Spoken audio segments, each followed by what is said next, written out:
Well, good morning, good morning, and welcome everybody. Thank you all for taking the time out of your busy schedules to join us today on this Tuesday. Now, before we get started, I wanted to give everybody a minute or two to join. So while we wait for others, allow me to set the stage a little bit with this question. How much are Pennsylvanians willing to sacrifice to protect the environment? And what are they willing to do to tackle the energy challenges that's facing the state? The answers might surprise you, and that's exactly what we're going to be investigating in today's webinar. But first, a quick preview about another event that you probably won't want to miss. In early April, we'll be hosting another webinar to break down the findings from our next Common Ground in the Commonwealth survey. Conducted quarterly, these surveys measure Pennsylvanians' pulse on the most important issues facing the Commonwealth, from energy to education, regulations to elections, and everything in between. You won't want to miss it. And feel free to reach out to me if you're interested in learning more about that upcoming webinar. But with that, let's go ahead and get started. So once again, I'd like to say good morning and welcome. Thank you all for joining us today. My name is Christian Stalakis, and I'm the Director of Media and Public Relations at the Commonwealth Foundation. Today, we'll be discussing the findings from our latest public opinion survey on energy issues in Pennsylvania, conducted by Public Opinion Strategies. I'm joined by Andre Beliveau, our Senior Manager of Energy Policy, Elizabeth Stell, our Director of Policy Analysis, and Jared Lewis, Partner at Public Opinion Strategies. They're here to break down the key findings from our survey for you all today. But before we get started, I'd like to outline a few ground rules for the call. So first and foremost, my comments, as well as Andre's and Liz's, are on the record. We'll be sending you all the poll findings, as well as our analysis presentation after the call. All of these are on the record and can be used in your stories. But importantly, Jared's comments throughout the presentation today will be off the record. We're planning on taking Q&A after the call as well. And you could submit your questions throughout today's call by using the Q&A function on Zoom. You should be able to find that button on the bottom of the bar of your Zoom window. So feel free to submit those questions throughout the presentation, and I will read them out at the end of the call. So to start, I'd like to turn the call over to Andre and Elizabeth, who will highlight some of the key takeaways from the poll, as well as what to look out for during the presentation. Then Jared will share his screen and walk through the full findings. And as a reminder, Jared's comments are off the record. So now I'll turn the call over to Andre and Liz. Guys, feel free to take it away. Thanks, Christian. Good morning, everyone. So I'm going to let the poll for the most part speak for itself and let the findings do all the work. But I thought there was a few key takeaways that would be important just to highlight for you all before we get into this. I think most importantly, what comes through to me, Pennsylvania voters are prioritizing affordability and reliability over anything else. And they're especially prioritizing it over sort of climate alarmist policies. That is to say, they care about threats to increase energy costs. They care about threats to reliability. Pennsylvania voters are just unwilling to pay more to combat climate change. So energy affordability is going to be a top priority for voters in Pennsylvania, especially as we're leading up to elections in November. That's one of the biggest takeaways I see from this poll as we go through it. Overall, as you'll see, as I'm looking through some of the questions and how Pennsylvania voters are responding, we have great support in Pennsylvania for both economic freedom and reducing government regulations and red tape. Pennsylvania voters want less government. They want more freedom in making personal decisions in their everyday lives. And that's also something that came through for me in this poll. Also, I think importantly, especially given some recent events we've seen in energy policy in Pennsylvania, across all demographics, regions, and partisan divides in PA, Pennsylvania voters oppose the Regional Greenhouse Gas Initiative, or RGGI. There's just the support for RGGI is not there. Recently in Pennsylvania, we've also seen Governor Shapiro just last week release his new Pacer and Press policies, which is the Pennsylvania Climate Emissions Reduction Act, which is just like RGGI, a cap and tax deal, and also PRESS, his Pennsylvania Reliable Energy Sustainability Standard, which is essentially his effort to pick energy source winners and losers to increase the amount of intermittent sources. He wants to increase renewables and then decrease reliable sources off of the grid, essentially making our grid more unreliable than it is. So it'll reduce reliability and will also increase energy costs, which again are the two focuses of Pennsylvania voters. So Pennsylvania voters are not going to be supportive of policies that are going to make our grid less reliable or increase costs. And I think this is important because one of the things that was interesting to me, sort of one of the few outliers in this theme that we are seeing, is that while Pennsylvania voters strongly support promoting domestic energy production, there's strong support for natural gas production and expanding natural gas pipelines in the Commonwealth.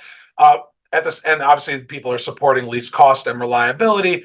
There was also a demand amongst Pennsylvania voters for expanding solar, wind, and hydroelectric power, as well as natural gas. And to me, that shows just a general disconnect amongst voters and not understanding what that means. If you're prioritizing reliability and cost while also saying you want to expand solar and wind, for example, these two things just do not work together. This is a disconnect. Solar and wind are intermittent sources, which means they're not reliable. They're not dispatchable like natural gas or nuclear, for example, or even coal. They're not baseload power. The power quality is different.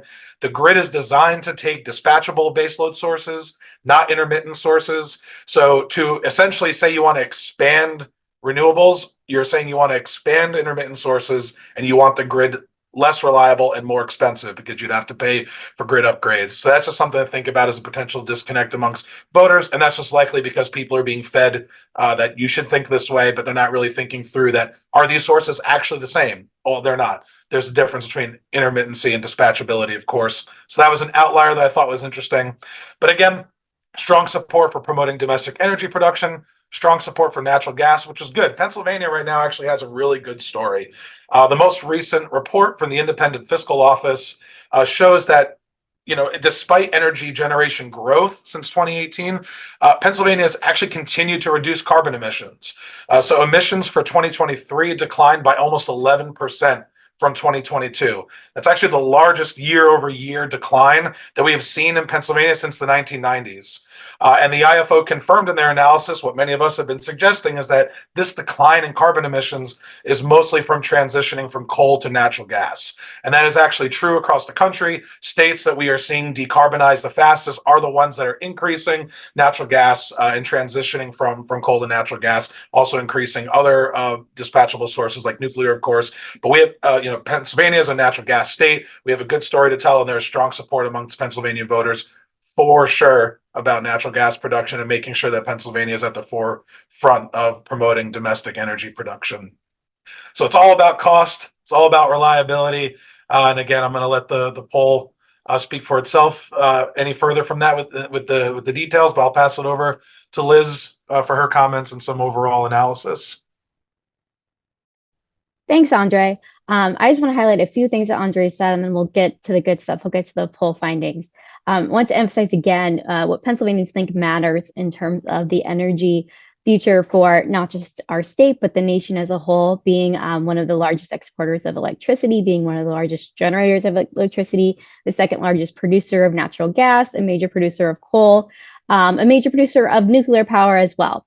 So you name it, we probably make it in Pennsylvania. So the policies that are set here really matter on a national scale, which is part of the reason why the RGGI, the program that Andre mentioned, has been in the news, because a major energy producer with fossil fuels, thermal fuels, moving to RGGI would be a major policy shift nationally, not just statewide. So we were very curious to see what the Pennsylvanians think about that policy in particular, and just the larger push towards carbon taxes. But I do want to emphasize that Pennsylvanians are very robust in supporting the expansion of energy production. We asked about lots of different types of sources, and you'll see that theme run through the poll. And I think there really is a sense of, we want all of the above. We want whatever sources are going to be reliable and affordable. But they're clearly not in favor of some of the more heavy-handed mandates that restrict certain types of power. And we have a question about things like banning certain types of appliances that depend on being gas powered. So as we move through the poll, you'll see those themes arise. But thank you again for your time, and we're excited to dig into the results with you today.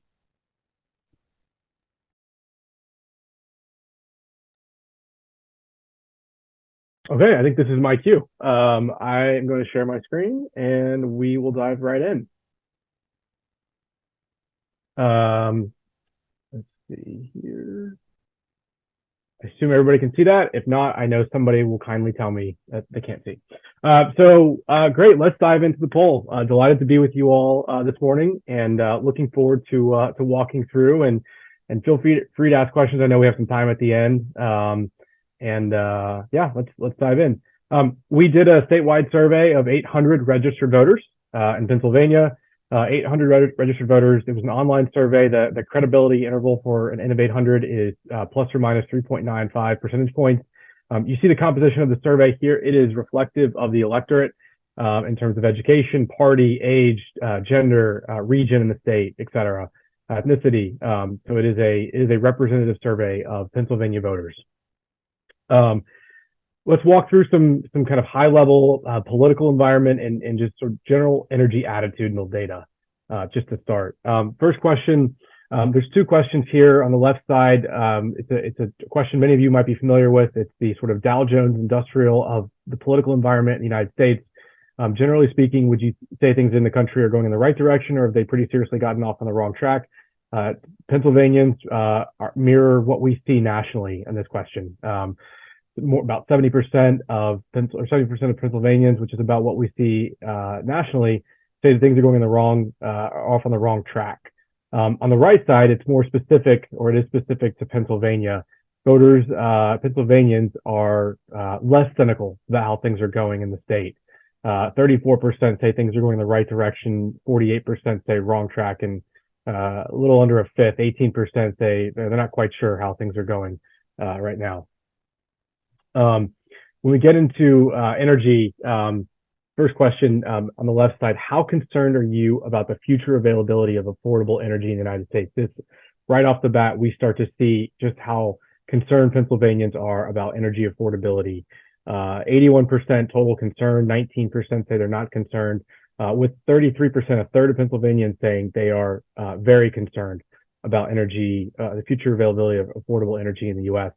On the right side, a very similar question, but this time it's about Pennsylvania. How concerned are you about the future availability of affordable energy in Pennsylvania? Very similar numbers here. 79% concerned, 21% not concerned, 31% say very concerned. And the concern stretches across parties. It stretches across age groups, across all the different media markets. There's consistency in terms of overall total concern for future availability of affordable energy in Pennsylvania. And what's driving that? Well, when we ask them, Pennsylvanians tell us that their household energy bills have increased over the last 2 years, including more than a third of Pennsylvanians who say that their bills have increased a lot. So you see this question here, 80% of Pennsylvanians say that over the last 2 years, their household energy bills have increased, including 34% who say they have increased a lot. You see on the right side, we have some key subgroups here across the three political parties, or three parties.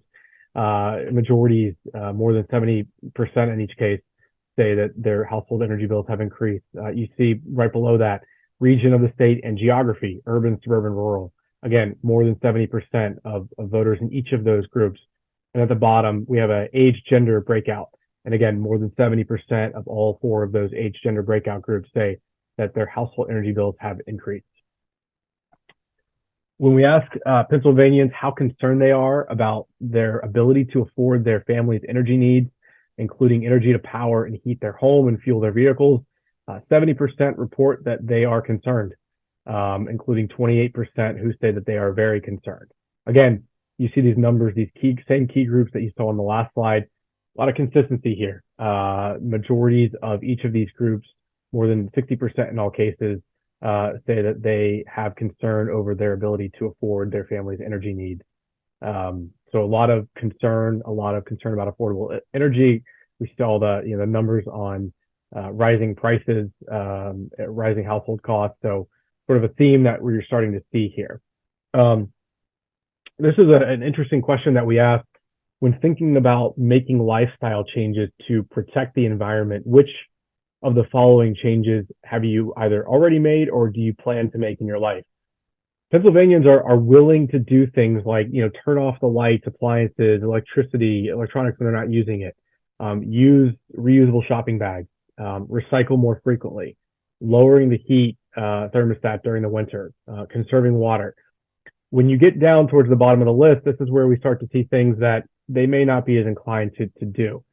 Installing solar panels on their home, paying more for green energy, taking public transportation instead of driving, biking or walking instead of driving a gas-powered vehicle. These are things that Pennsylvanians tell us that they're perhaps not as willing to engage in. They're willing to make some changes, they're willing to do some things, but it just, some things, there may be a bigger hurdle. And it's what's interesting here is you see some perhaps expected differences by party on some of these changes, but you also see some areas where the numbers are basically the same. So for example, you look towards the top here, the reusable shopping bags. There's a 19-point difference between Republicans and Democrats. Democrats, almost more than 2/3 of Democrats said they're willing to use reusable shopping bags. But you go down a little bit to lowering the heat during the winter, and we have basically the same numbers of Republicans and Democrats telling us that they are willing to do that. They're willing to turn on the heat. Again, when you go down to buying products that prioritize sustainability, just 12% of Republicans say that they're willing to do that, whereas 26% of Democrats. So again, another big difference. But then you kind of go back down and see installing solar panels. There's very little daylight between Republicans. Just 7% say they're willing to install solar panels on their home. 9% of Democrats say the same. So some areas where there are perhaps some expected partisan differences, and some areas where there's a lot more alignment, whether being willing to do something like turn off or lowering the heat, or not as willing to do something like install solar panels. Look, this is one of the questions that stands out to me the most in this. There's a lot of great data in here, but which two of the following would you say are the most pressing issues in Pennsylvania today regarding energy and the environment? Rising energy costs. I mean, rising energy costs is the dominant energy issue in Pennsylvania. You see things below it: ensuring grid reliability, environmental harms from exploration and production, economic impact of government regulations. But there's a clear kind of runaway here, and it's majorities of everyone: Republicans, Independents, Democrats. Majorities of voters in the East, Central, and West regions, all media markets everywhere, all say that this is rising energy costs is the most pressing issue regarding energy and the environment today. All right, turning to energy and the 2024 election. There's two questions here. On the left side, this is voters telling us how important energy affordability is to them in choosing candidates for elected office that they may support this year. 81% of Pennsylvania voters say that energy affordability is important to who they choose, including 34% who say it's very important. When we move to the right and ask which of the following candidates do you believe would do the best job of making energy more affordable for Americans, you see a very close race here between former President Donald Trump and current President Joe Biden, 37-34, with some other names that we had tested, and then 21% who say none of the above or don't know. That kind of falls to the numbers that we're seeing more broadly in the election itself right now. And another question we asked that related to the election: when considering your support for a candidate for elected office, which is more important, a commitment to protect the environment and natural resources, or a commitment to lower energy costs using our natural energy resources? What you see here is by 18 points, Pennsylvanians 59-41 say that a candidate's commitment to lower energy costs using our natural resources is more important to them. 80% of Republicans say that. A majority of independents, 59%, say that. And then even almost 40% of Democrats. Democrats are obviously, there's a majority of Democrats who opt for commitment to protecting the environment, but it's a very high number relative when you think about where Republicans are on this one. So interesting data split there. All right, shifting towards attitudes towards state energy policies. A majority of Pennsylvanians expressed concern about the reliability of the state's electricity grid, including majorities of Republicans, independents, and Democrats, as well as majorities of voters in urban, suburban, rural, all three regions, and again, the age, gender at the bottom. So we asked this, how concerned are you about the reliability of the Pennsylvania electricity grid and the possibility of blackouts?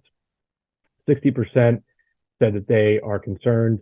40% said not concerned. But again, you see in all cases, the key kind of voter groups that we're looking at, majorities of voters in all of these. It also extends to education level, extends to ethnicity, extends to every media market in the state. Majorities in all cases, they express concern about the reliability of the grid and the possibility of blackouts. I know this was referenced earlier. A majority or plurality of Pennsylvanians support expanding solar, wind, hydroelectric, and natural gas production. 59% support expanding or keeping oil production as it currently is. And then there's a couple of categories like hydrogen, hydraulic fracturing, nuclear, where there's a lot of voters who say they don't know enough to say.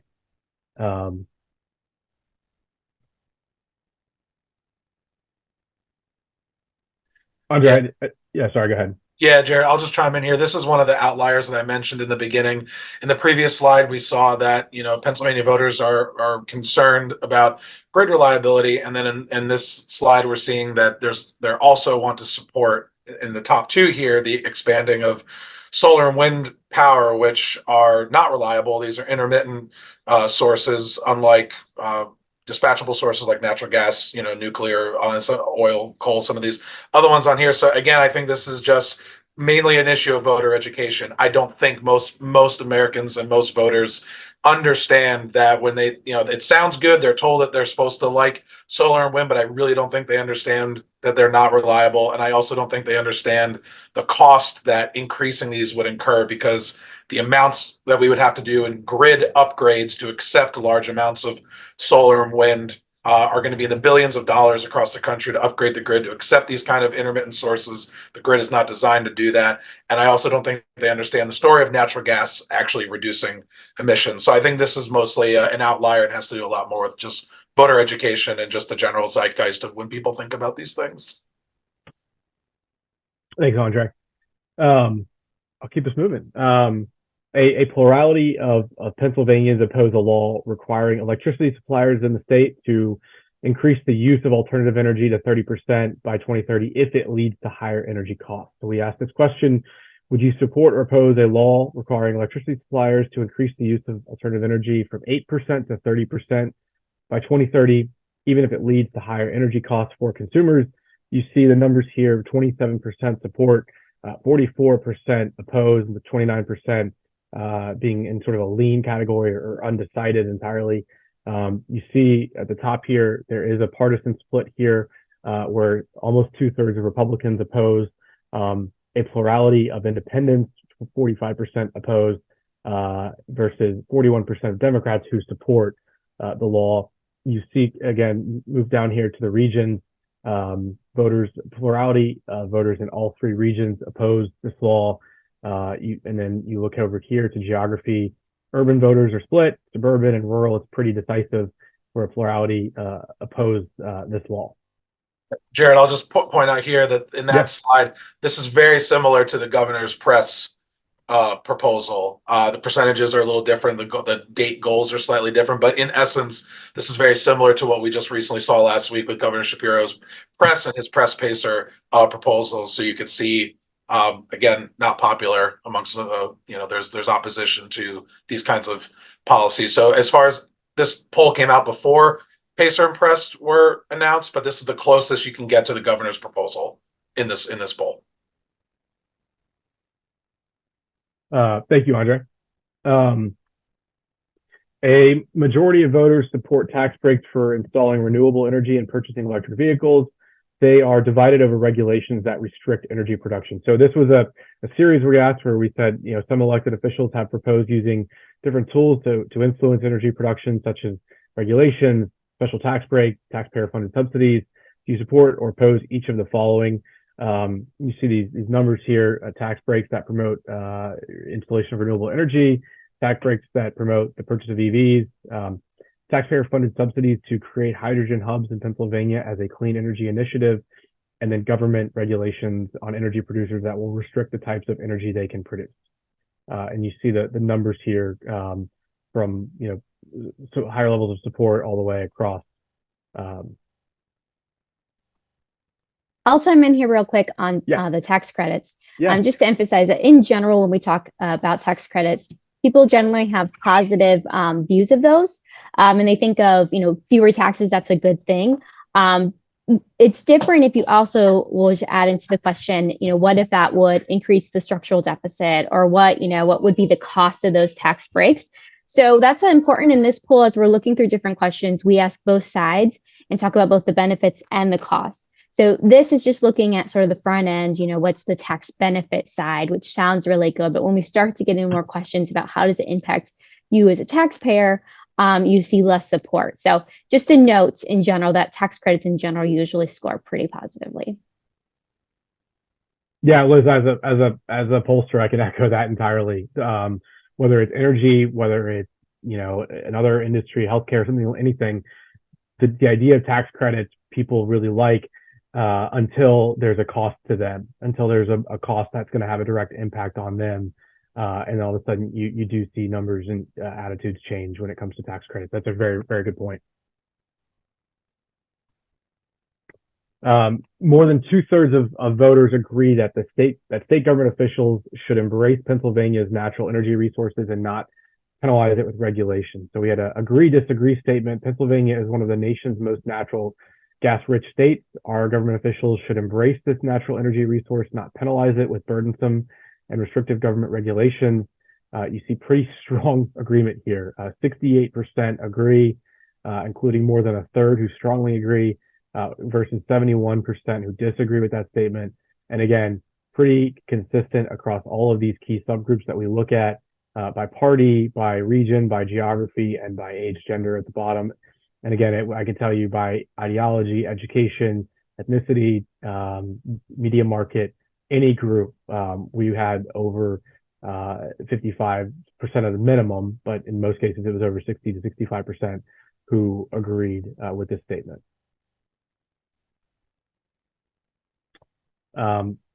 Which of the following statements comes closest to your own opinion when thinking about government regulation and oversight of Pennsylvania's energy producers? So we had this sort of contrast statement where we wanted, we asked voters, the respondents, to pick one, which came closest to their opinion. There's too much bureaucracy and red tape hindering energy production in the state and driving up costs for consumers. Or there are not enough government regulations to penalize energy companies for their carbon emissions or to limit their energy production.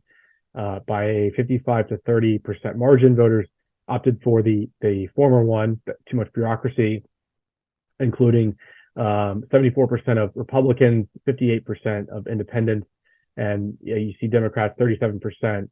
Democrats were a little bit more in the other direction, but fairly evenly divided, relatively speaking, to independents and Republicans here. This was a question that we asked. We gave them a little bit of background information and said several states and cities around the country are passing or considering legislation that bans or limits natural gas appliances such as stoves and furnaces and gasoline-powered equipment such as leaf blowers. Would you support or oppose similar legislation in Pennsylvania? You see the numbers here: 27% support, 59% oppose.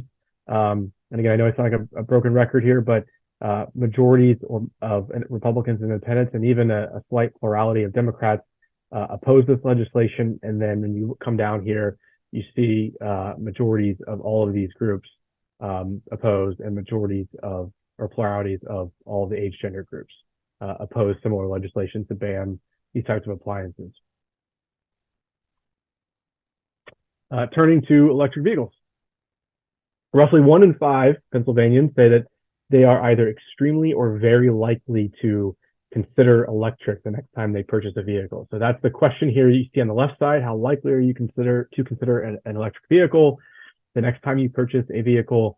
18% said either extremely likely or very likely. 20% said somewhat likely, and then 55% said either not too likely or not at all likely. Regardless of how they answered that question, they were all asked this follow-up question: which of the following is your greatest concern about purchasing an electric vehicle? And the three kind of, they're all pretty closely stacked together here. The three barriers: high costs, infrastructure, and the inability to drive long distances without charging. You do see 48% say reliability concerns and 35% say safety concerns, and just 5% said no concerns. But those three at the top were the biggest hindrances. We asked this question. The question was longer. I want to give you, just to make sure you know how we set this one up. We gave respondents sort of a preempt that said, electric vehicle owners don't pay gasoline taxes that are used to maintain our roads and bridges because electric car owners use our transportation infrastructure.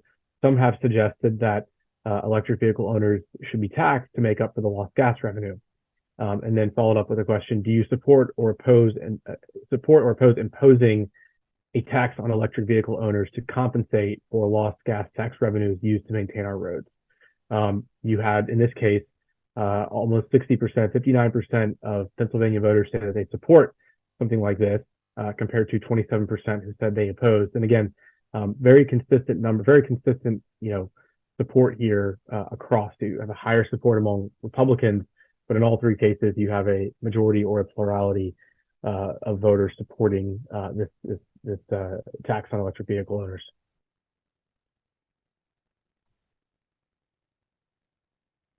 Turning to RGGI, a majority of voters in Pennsylvania opposed the Regional Greenhouse Gas Initiative, better known as RGGI. I know.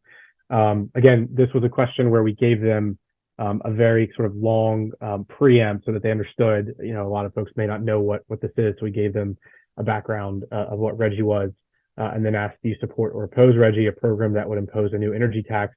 And you see here a majority of Pennsylvanians, 54%, oppose it, including more than a third, 35%, who strongly oppose it, compared to 22% who support it.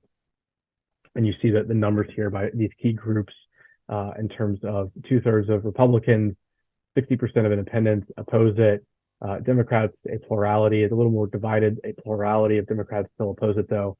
And then you come down here and see the numbers across the regions of the state, the geographies, and the age genders.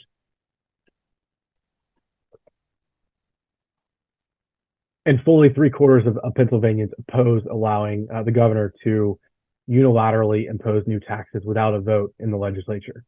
So we asked this question: do you support or oppose allowing Governor Shapiro to unilaterally impose new taxes without a vote by your elected representatives in the legislature? 12% support, 75% opposed, including a majority, 55%, who strongly oppose this happening.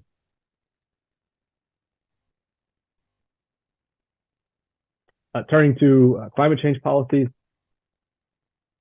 fully 2/3 of Pennsylvanians believe the federal government should prioritize ensuring affordable energy over combating climate change. So pretty straightforward, simple question: which of the following should be a higher priority for the federal government? Ensuring affordable energy, 67%, combating climate change, 33%.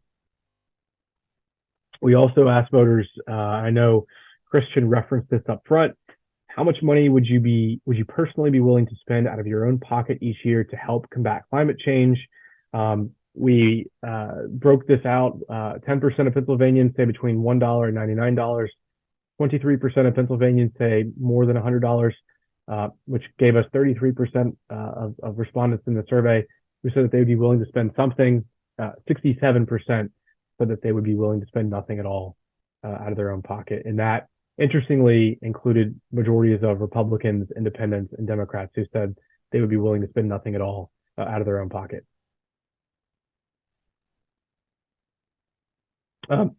Excuse me, I've been losing my voice for the last couple of days.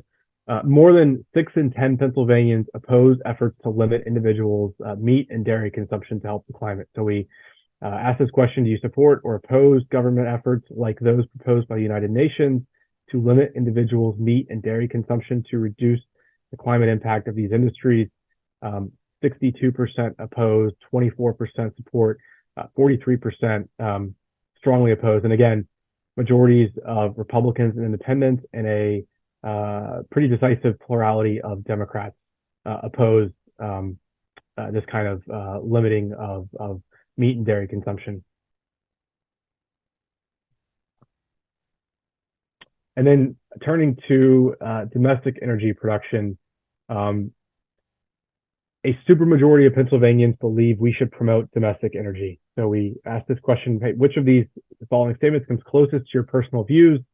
We should promote domestic energy production to ensure our nation has a reliable energy supply, protect our national security interests, and provide American consumers with available and affordable energy.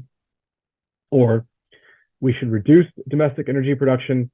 The government has an obligation to protect our natural resources and fight climate change. 71% of respondents opted for promoting domestic energy production, including 87% of Republicans, 69% of independents, and 57% of Democrats. This was a pretty clear takeaway from this particular question in terms of where Pennsylvanians are. More than 6 in 10 Pennsylvanians believe it is very important. 80% in total believe it is important for the United States to achieve energy independence instead of relying on foreign countries. So the question here: how important do you think it is for the U.S. to achieve energy independence rather than be reliant on foreign countries? You see these numbers here, and in fact, this total important number is we'll fix this. I should have caught this ahead of time. It's actually 93% of Pennsylvanians who say it's important, and you can see that evidence over here. 95% of Republicans, 90% of independents, and 94% of Democrats say that it is important for the U.S. to achieve energy independence rather than be reliant on foreign countries. Again, another one of these kind of contrasting statement questions: which of the following comes closest to your own opinion about energy and environmental regulations? Excessive government red tape prevents energy production, drives up costs for consumers, and has little environmental or safety benefit. Or government energy regulations and oversight help protect the environment and bolster consumer safety. 65% for the former one, 35% for the latter, and you see the numbers here by party. I think the final data slide I have here, a majority of Pennsylvanians oppose President Biden's decision to pause approval of new liquefied natural gas exports. So showing you the very long-winded question here, just to give voters some background on the president recently announcing he is pausing the approval of new liquefied natural gas exports, and then asking, do you support or oppose President Biden's decision? 54% telling us that they oppose it, just 24% telling us that they support it. Just a few takeaways.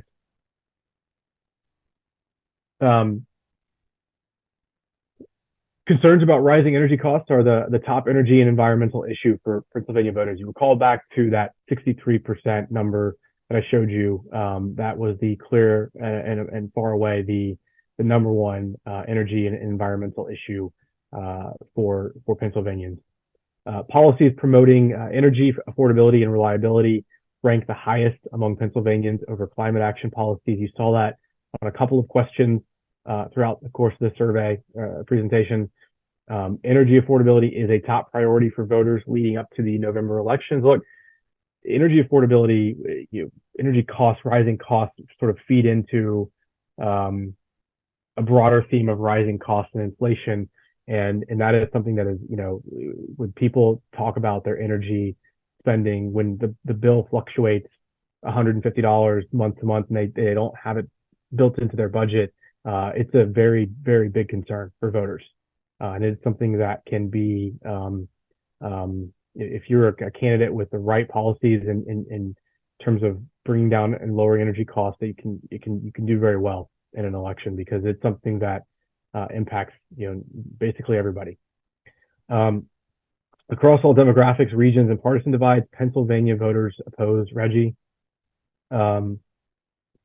A plurality of voters also oppose laws that would require electricity suppliers in Pennsylvania to increase their use of alternative energy from 8% to 30% by 2030 if it led to higher energy costs. Again, I think Christian or Andre chimed in here, but this is similar to the governor's recent Pennsylvania Reliable Energy Sustainability Standard proposal, or the PRESS proposal.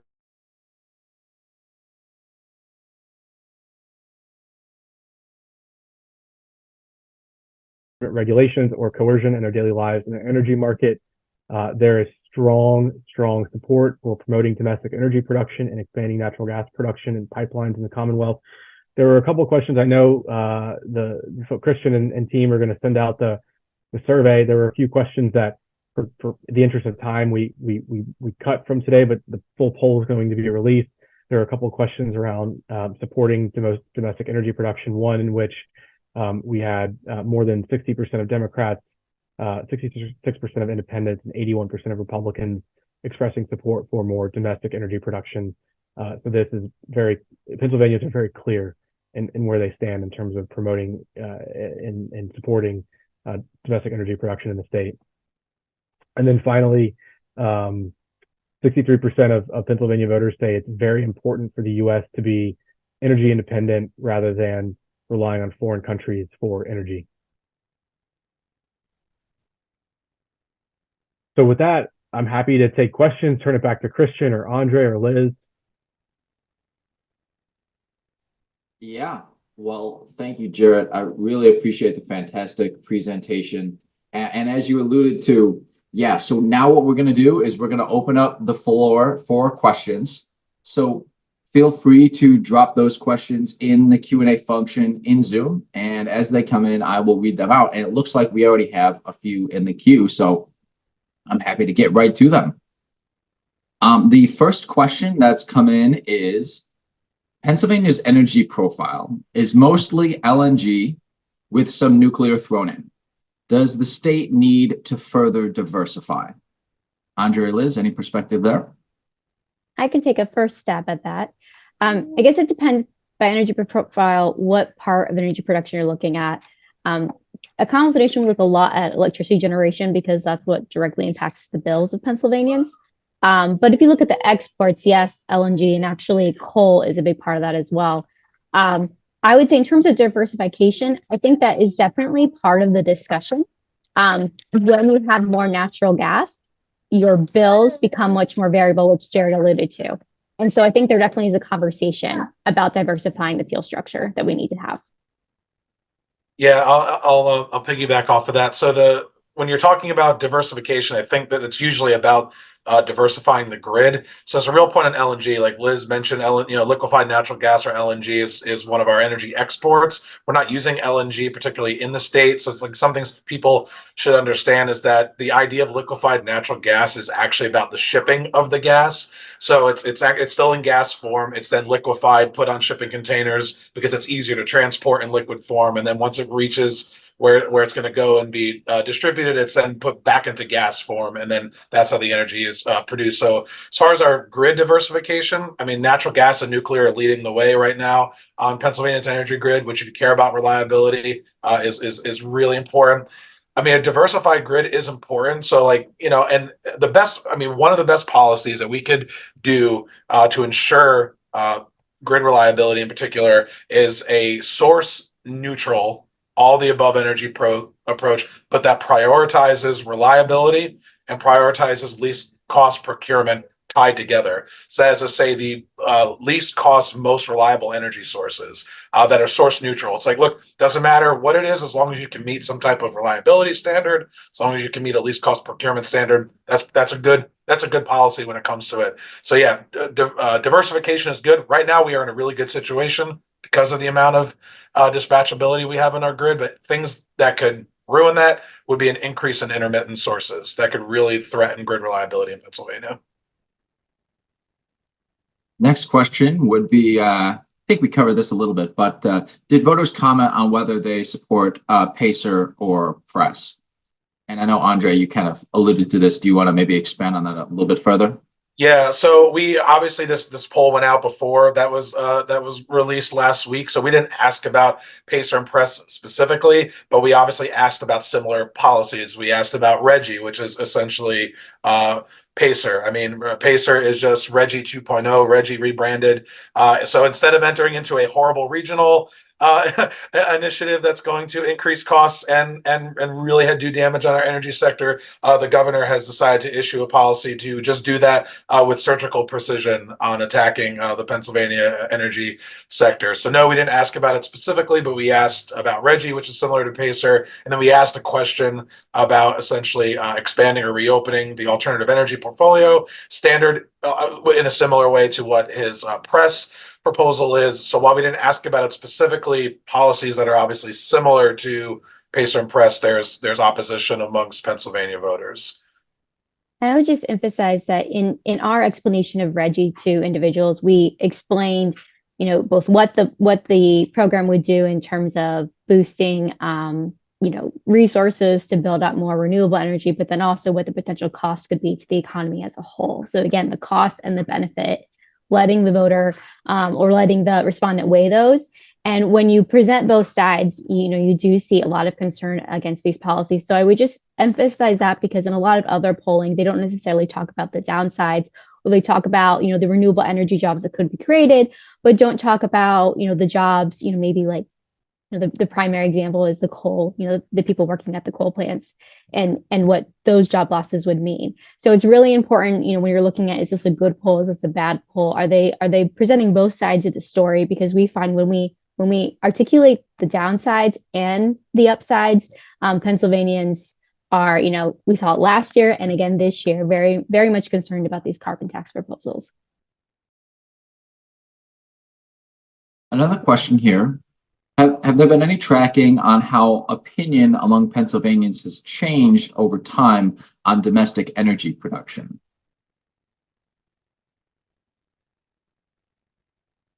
Yes, I went back and looked at our polling from February of 2023 to see what we asked specifically on energy production. And we issued a couple of statements and said, do you support or oppose this statement? So one example of a statement that received 83% agreement is that Democrats and Republicans, it shouldn't matter. Our elected officials in Pennsylvania should be working together with energy companies to increase energy production. And you see that thread run through a lot of statements that people like this idea of increasing energy production. They equate that with something good, with something positive, which makes sense because when you're increasing energy production, that usually means your economy is growing. And that's a big challenge that Pennsylvania has. And while we're really digging into this issue a lot deeper, is because we're seeing an increase in our energy production. At the same time, we're seeing a reduction in our carbon emissions, and we're trying to figure out what can we do to keep that going, because that seems to be the win-win that voters are looking for. Yeah, and I think that's sort of the interesting link here between something like RGGI or even PACER and PRESS. I mean, what the market, the energy market and the power sector in Pennsylvania is already achieving, sometimes exceeding the goals that a lot of these cap and trade policies or these carbon caps would have, again, simply by transitioning from coal to natural gas. We're already seeing those carbon emissions reduce. So the market is delivering in a way that I think, just government is sort of creating a problem or creating new problems when the market is already delivering in a lot of these things. If you care about carbon emissions being reduced, we're doing that in Pennsylvania. We're doing it quite well. So things like RGGI and then PACER are essentially punishing the industry that is delivering for you on carbon reduction. So these don't make sense when you really look at it. And again, when you ask people, a growing economy, people favor these things a lot more. So when you really get into the wonkery of a lot of these questions, people really start to either think about them more deeply or change their minds when they're presented with clear data on what these things actually mean and what they're going to do for our economy and your everyday lives. Awesome. And one other question here. What are some of the specific policies that have led to rising costs? Liz, you want to jump in on that one first? Yeah, I'll start. It's complicated, right? There are a lot of things going on. I would, note again the fluctuating price of natural gas that certainly plays a big part in Pennsylvania because so much of our electricity production is based on natural gas. So as that commodity fluctuates, you do see a lot of fluctuation in prices here in Pennsylvania. But also a big issue in Pennsylvania, and I think you can see this in other places, especially in the Northeast, is the constriction of infrastructure, the lack of supply lines, the lack of pipelines, lack of the inability to get the gas or whatever the fuel source is to the market that needs it the most. And so that the outcome of that is higher costs because you have to ship things in different ways, or it's just less efficient. So that's part of the issue too.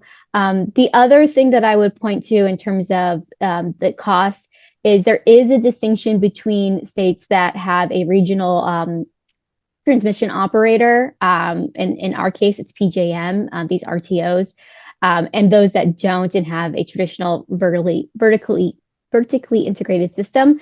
I know I'm getting really wonky on you. So all of that to say, there are different types of ways of managing the infrastructure. And so that also seems to play a role in what the ultimate price is for the ratepayer. That's right. And even like sort of why natural gas prices can be so much in flux, Liz, like as described. I mean, a lot of the issues we see with permitting, so whether it's environmental permitting like earth moving or pipeline permitting, the lack of getting, product to market, all of these regulations impact the price. Obviously, things like the looming threat of RGGI or now the looming threat of PACER are going to have a chilling effect on this industry and are obviously going to impact prices. It's going to have economy-wide impacts because who's going to want to put iron in the ground in Pennsylvania with RGGI looming over your head or PACER when they can just go to West Virginia or Ohio or other places where it's going to be safer. And then we're now not only are we exporting carbon to just be emitted from the state over, which I mean.